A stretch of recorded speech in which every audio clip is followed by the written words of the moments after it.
Amigos queridos, Jesus, Mestre amado, ampara-nos nesta hora, Senhor.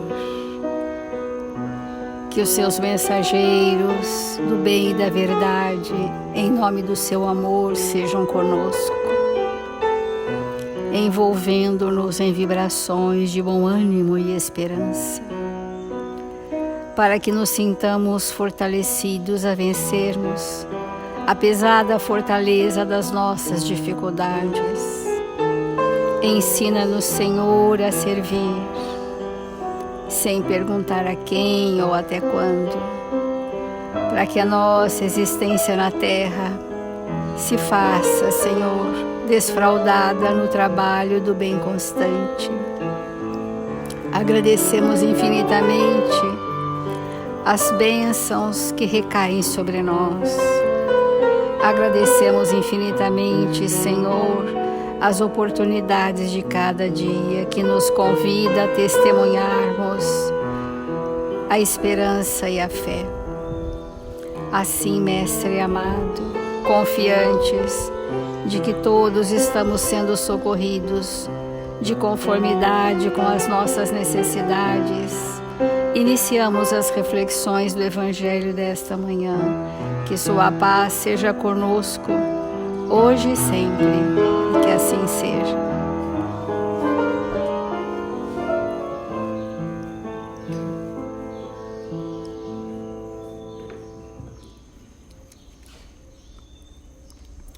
Do Evangelho segundo o Espiritismo, não se pode servir a Deus e a Mamon.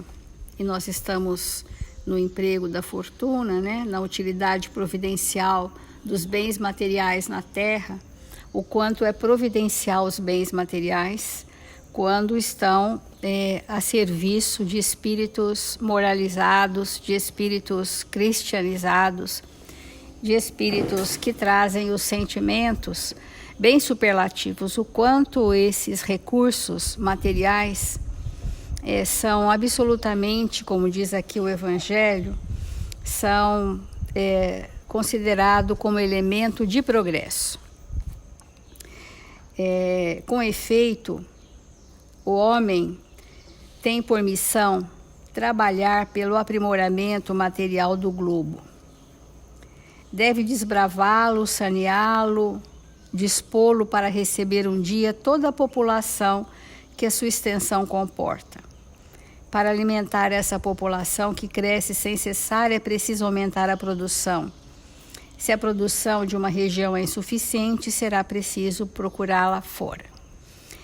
Enquanto coletividade, então o homem tem também essa missão de fazer desse planeta um planeta próspero. E essa prosperidade está relacionada à fraternidade da divisão desses bens. De eu posso produzir isso e você produz aquilo, e a somatória dos bens que são possíveis a todas as nações, pela diversidade de personalidades da riqueza do planeta Terra. Mas o Evangelho é claro em dizer que a iluminação do planeta não se dá nas ações coletivas necessariamente, se dá na individualidade, que é dentro de nós que acenderemos as luzes dos bons sentimentos do reino de Deus em nós.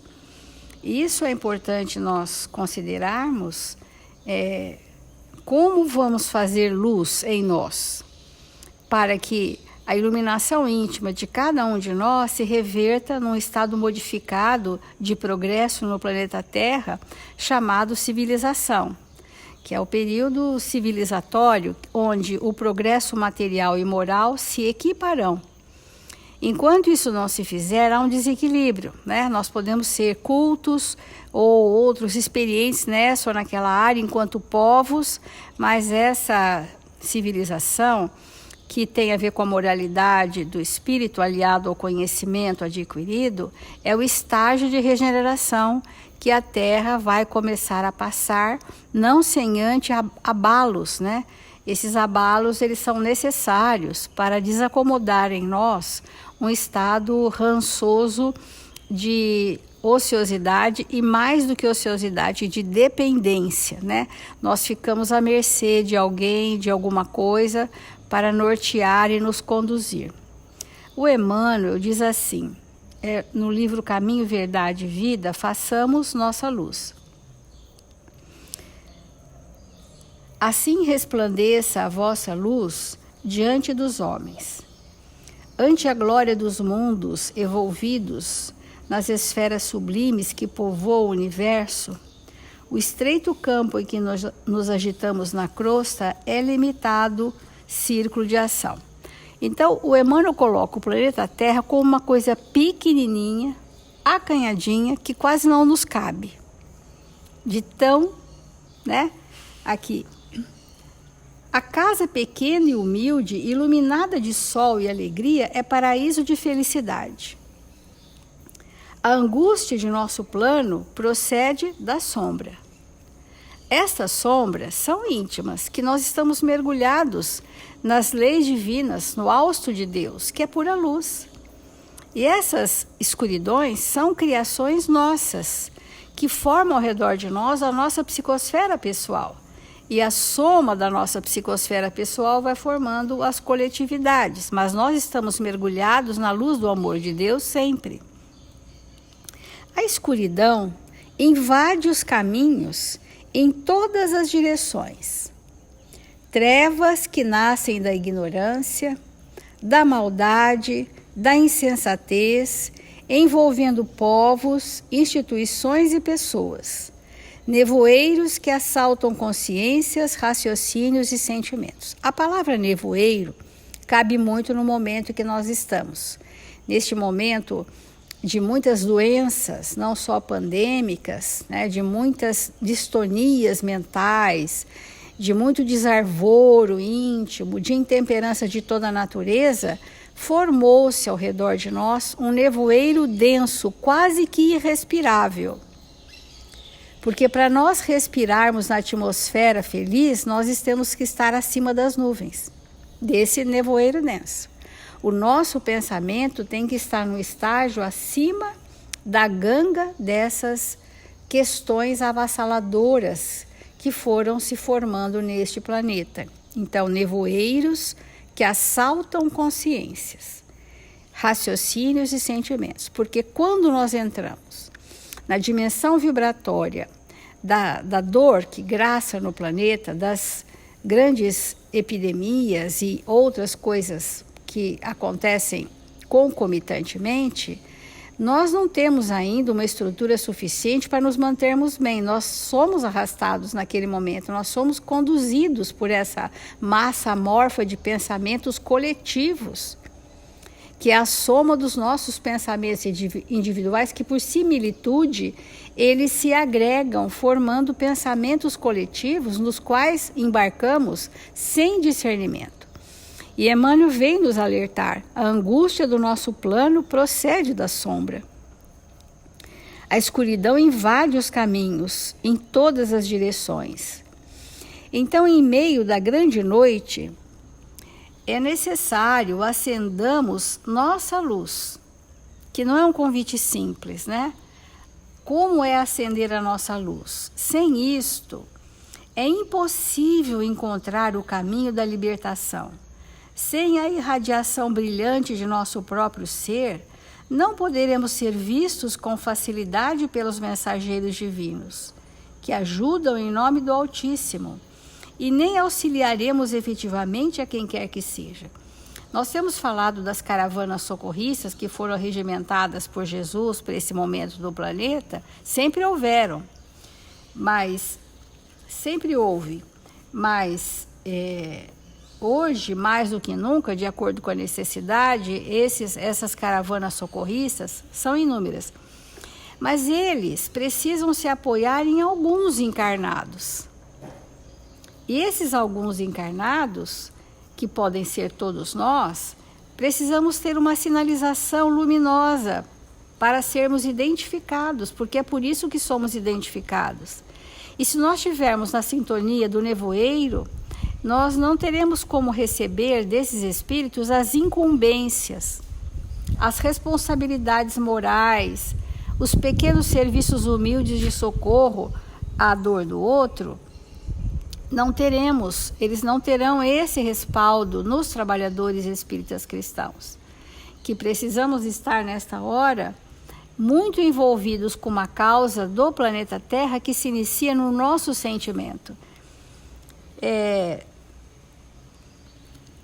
indispensável organizar o santuário interior e iluminá-lo, a fim de que as trevas não nos dominem.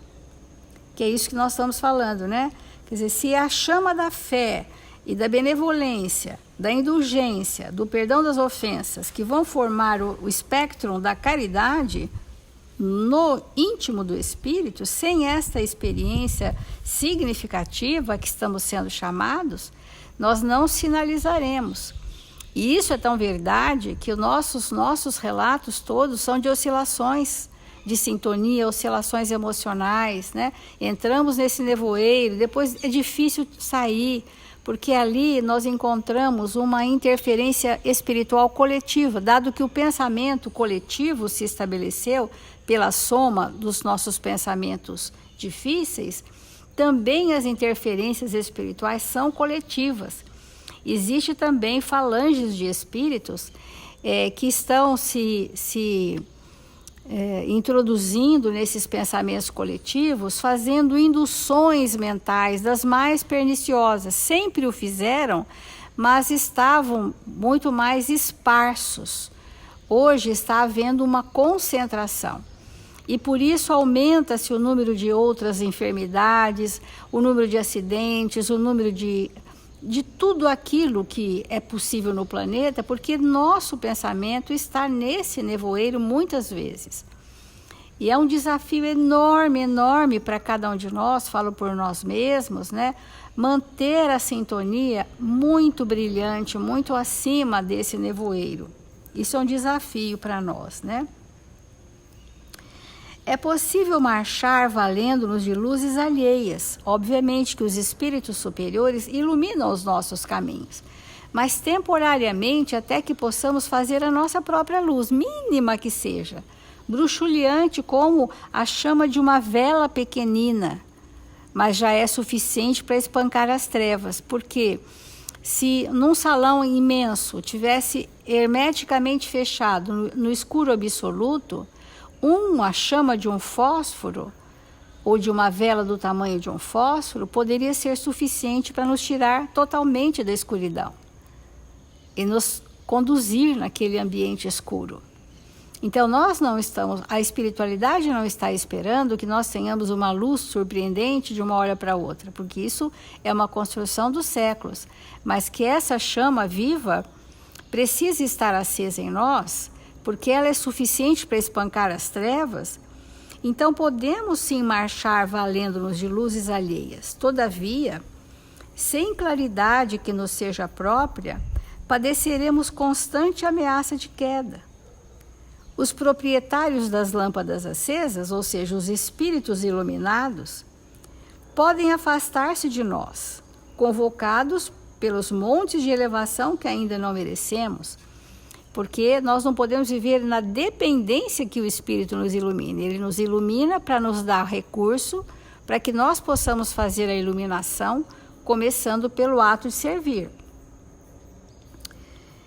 Vale-te, pois, dos luzeiros do caminho, aplica o pavio da boa vontade ao óleo do serviço e da humildade e acende o teu archote para a jornada.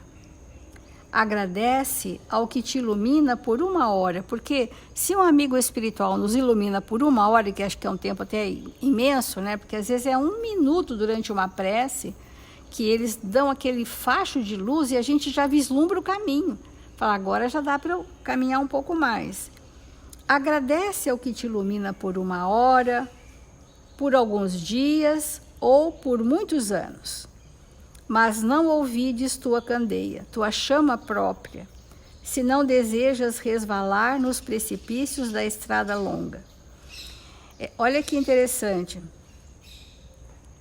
O problema fundamental da redenção não se resume a palavras faladas ou escritas, não é lendo, O ler alimenta o nosso campo mental, e quando a gente lê e mergulha, não é aquela leitura dinâmica, a pessoa quer ver logo as palavras. Quando você mergulha com calma numa literatura muito elevada, nós entramos na sintonia do autor. Isso é um fato, porque quando a gente lê um livro de André Luiz, a gente parece que já até sabe os detalhes daquelas colunas espirituais. Quando a gente lê Paulo Estevão, pelas inúmeras vezes que já foram lidas, nós entramos na sintonia de Paulo. E assim, nós estamos sugerindo a todos nós que possamos mergulhar em literaturas muito evangelizadas, para que a gente alimente o nosso campo mental. Mas o que vai sustentar a iluminação íntima são as nossas ações movidas por sentimentos. Então, as ações movidas por sentimento é o óleo combustível da chama, que ela vai se manter em nós. Nossa necessidade básica é de luz própria, de esclarecimento íntimo, de autoeducação, de conversão substancial do eu ao reino de Deus. Diz Emmanuel para encerrar esse comentário relativo às construções morais do espírito, para nos mantermos doravante, porque, amigos, esse período será longo, né? Esse período, o período que eu falo são desse nevoeiro escurecido das criações mentais da humanidade. Esse é que é difícil dissipar e que precisa ser craquelado, quebrado em nós em primeira instância, para a gente não querer mais fazer parte desse coletivo amorfo e escuro que se deixa arrastar achando que tudo é natural.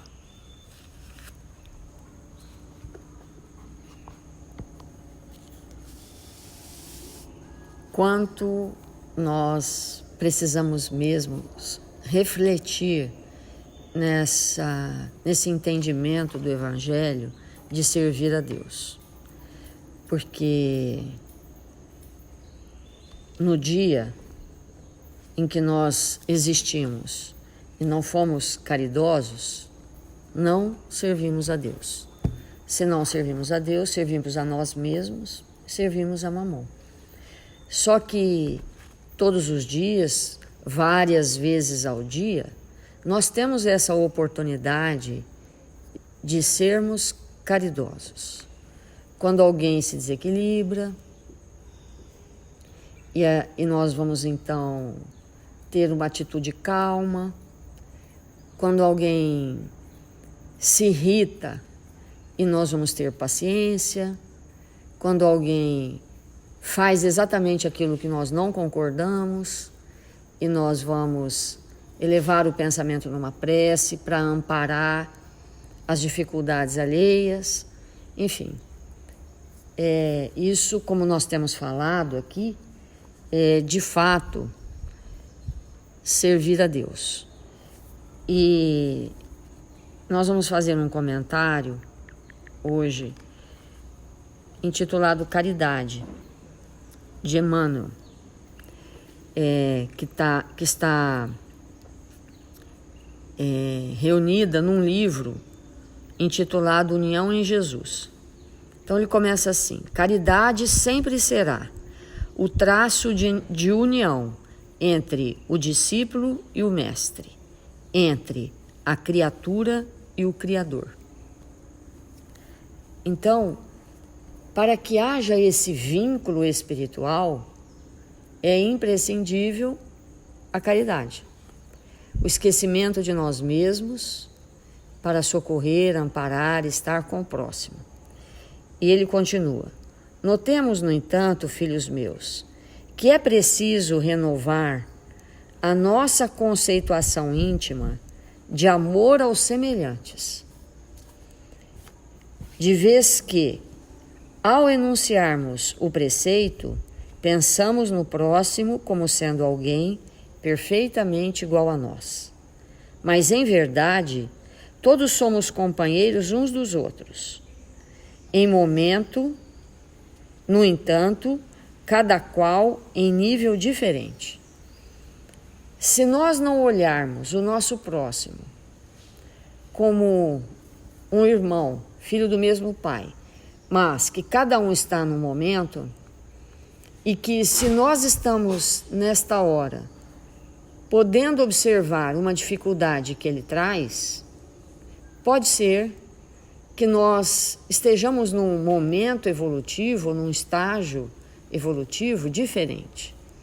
E se isso for possível, porque essa é o grande entendimento, toda vez que eu consigo olhar além, eu estou em condição de auxiliar. A pergunta é se eu estou auxiliando ou se eu estou exigindo mudanças. São coisas completamente diferentes.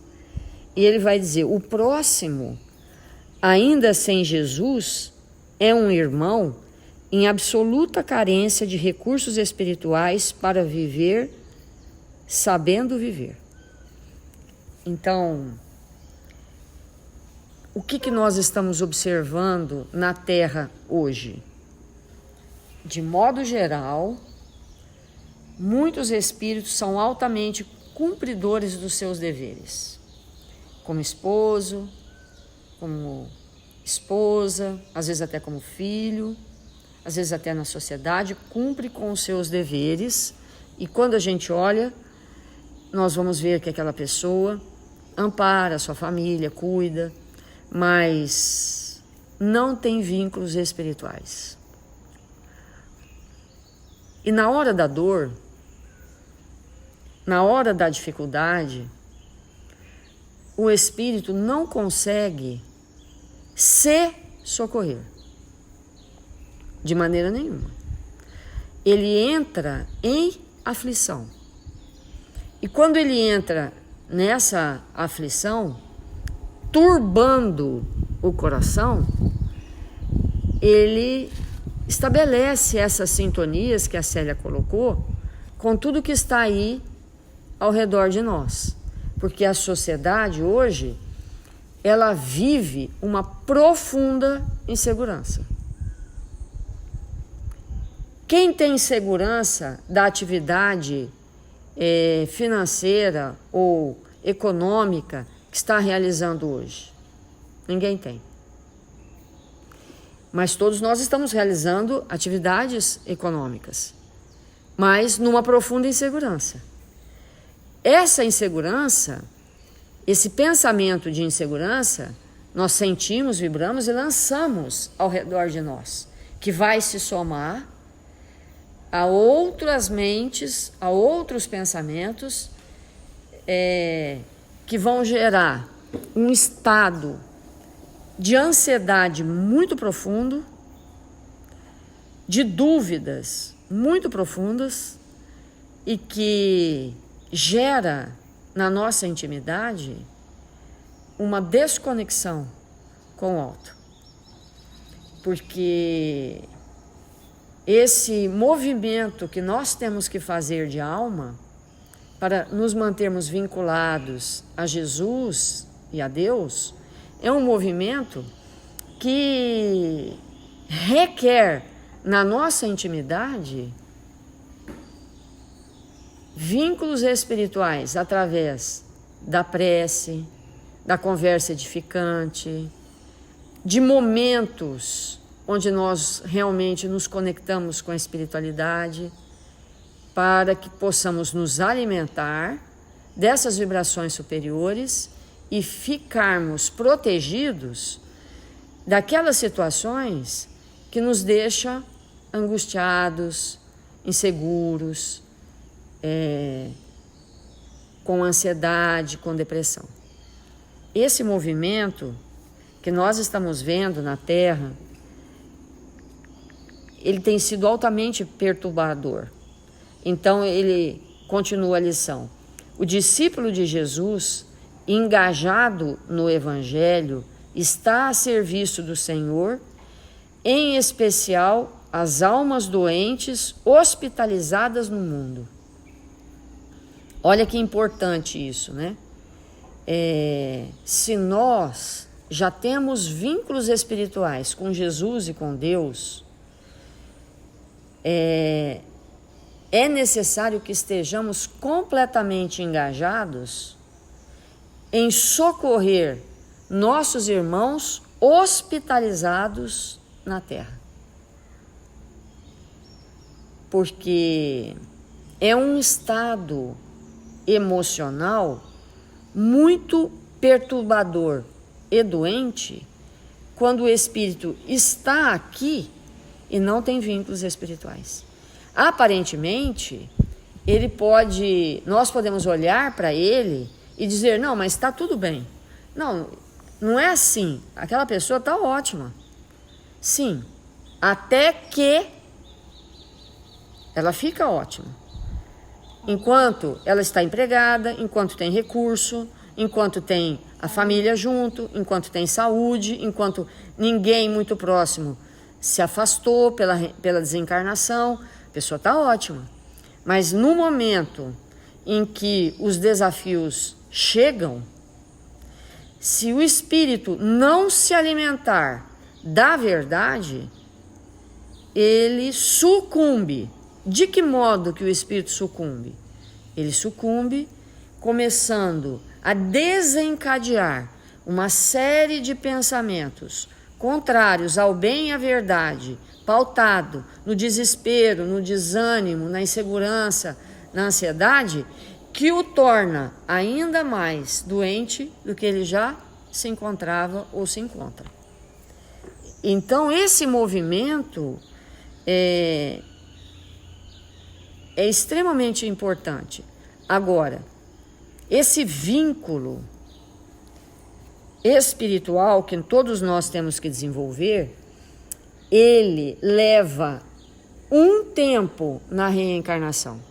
É necessário que diariamente o espírito busque alimentar o seu campo mental dessas verdades eternas, para que na hora da dificuldade seja relativamente fácil essas conexões. Porque quando nós não temos isso desenvolvido em nós e alguém tenta nos socorrer com palavras, com atos, com uma base de entendimento do Evangelho, o espírito não compreende, ele não tem condições de aceitar, de absorver aquele recurso que nós estamos lançando sobre ele. Por quê? Não tem preparo para absorção daquilo que é realmente o medicamento. E muitas vezes o espírito se recusa. Quantas pessoas que têm realmente problemas psiquiátricos graves, que você oferece o medicamento e a pessoa recusa. Ela prefere a loucura. Ela prefere o estado emocional que ela está do que ser socorrida. Porque aquele socorro que nós oferecemos, o espírito não compreende como socorro. Porque ele não consegue ainda ler esse conteúdo que está sendo oferecido para ele. Então, os espíritos superiores que nunca nos abandonam, que sempre estão ao nosso lado, oferecem para todos nós, indistintamente, independente da nossa crença ou não crença, porque obviamente o amparo de Deus não depende de maneira nenhuma do que nós somos ou pensamos, porque Deus socorre os seus filhos todo o tempo todo, mesmo que nós o neguemos. Mas a questão é, Deus socorre, mas eu não compreendo o socorro. Deus lança sobre todos nós indistintamente suas bênçãos, suas vibrações amorosas, sua luminosidade, mas eu não registro. Por quê? Não tenho essa busca. Não sei ler nesse alfabeto divino. Então, nós estamos num momento de auxiliar realmente todos aqueles que nos cercam, nossos familiares, nossas crianças, todos que estão ao nosso redor, para que eles possam começar a ficar aclimatados nesse ambiente espiritual, para que na hora da dor e da aflição possam sentir a mão de Deus que vem através do próximo, possam sentir o amparo divino, porque já compreendem isso. Nenhum de nós, em nenhuma circunstância ou situação, está sem amparo.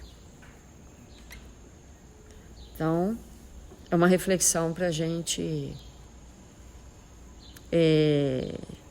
passar a nossa manhã, o nosso dia, refletindo realmente o quanto necessitamos de estar em busca da espiritualidade para senti-la. Vamos fazer a prece.